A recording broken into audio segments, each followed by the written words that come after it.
Hey guys, it's BusanKevin here, and you know what? The year is coming to a close. It's 2010, but guess what? In just a few more hours, it's going to be 2011. Pretty crazy, pretty hard to believe, but the year is over, and it's time for a new year. So I'm going to make a best of 2010 video.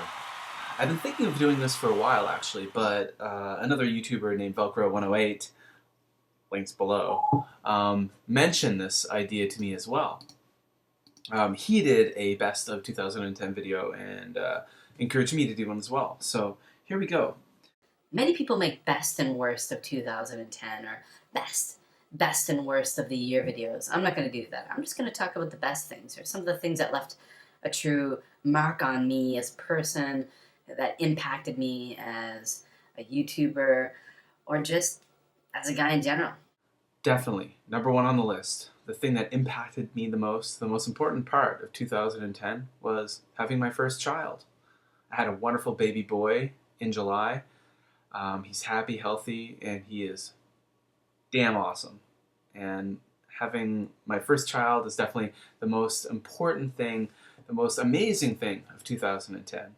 So another really incredible thing that happened to me this year is I had the chance to run the Tokyo Marathon. So in February 28th actually, I ran the full marathon, the Tokyo Marathon, and it was an incredible experience. I had a chance to go up to Tokyo and meet a lot of amazing YouTubers, and then meet a lot of amazing runners and run in an incredible race.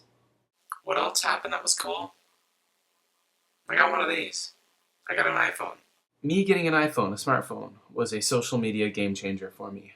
I've become way more connected to all of you out there who watch my videos through Twitter, through Facebook, everything because of this. You know what? Another technological game changer in 2010. For me, Skype.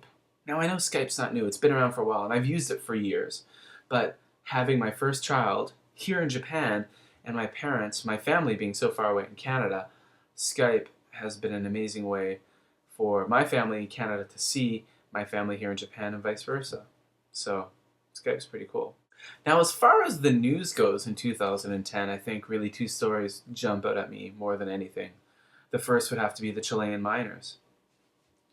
Now it was a riveting, keep you on your seat type story, and I remember even when they were rescuing the miners and actually bringing them up to the surface.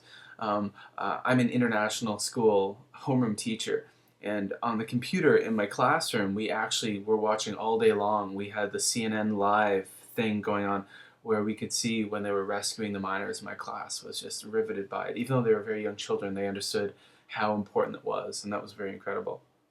Another riveting story for me, probably due to the fact that I'm Canadian, was the G20 and G8 fiasco in Toronto. And to be honest, I know that these days a lot of people are going on about the heavy-handed tactics of the police and a lot of things like that. And I realize that that is a very legitimate news thing, of course. But what probably pissed me off the most was all of the underfed anarchist douchebags who really have no agenda whatsoever aside from causing shit. Those douchebags ripping up Toronto, downtown Toronto, those guys pissed me off. So definitely the G8 and G20 story was a big one. So 2010 was a very busy year. I became a father, I got a phone, did a lot of things. I also ran my fastest time in a full marathon. I got a sub 4-hour marathon. That was pretty cool. That was in Osaka this year. It's been a very full, very busy year for me, Kevin, and stay tuned. 2011, a lot more to come.